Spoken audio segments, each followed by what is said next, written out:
it is very difficult for people to follow up with their clients or their leads. How to straddle a balance between doing too much and finding the best time and amount of follow-ups? So we have to understand what the follow-up is. So if you had a conversation with somebody in person and you send them an email, it is a follow-up. If you send a campaign about your product to a group of people and then you want to remind them about the offer or about your email, it is a follow-up. So both are follow-ups and both would have completely different content in it. So a lot of people make a mistake. I'll start from a mistake. So they will send an email campaign and they will not follow up because they're saying like, well, whoever was interested, they were interested, and whoever's not, then they don't have time for it.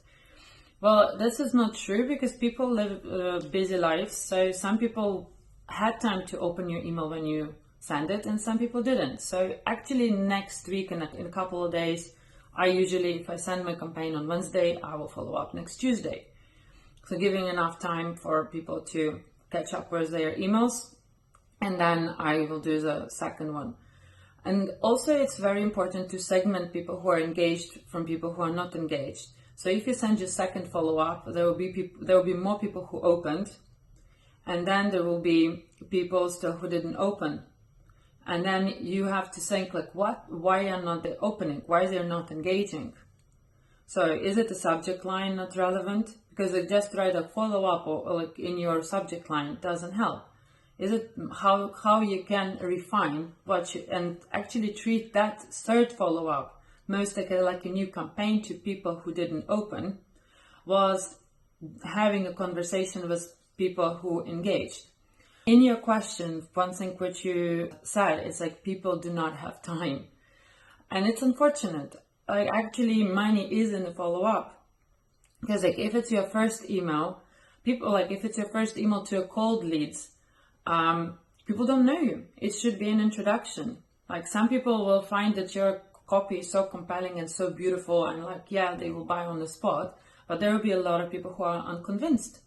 So you need to build a conversation, you need to give them a story, you need to give them reasons to buy, get them intrigued.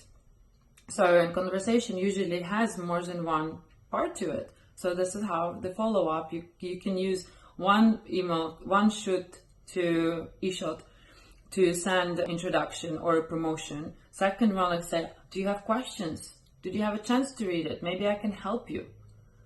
Keep the conversation or start the conversation and keep that one going.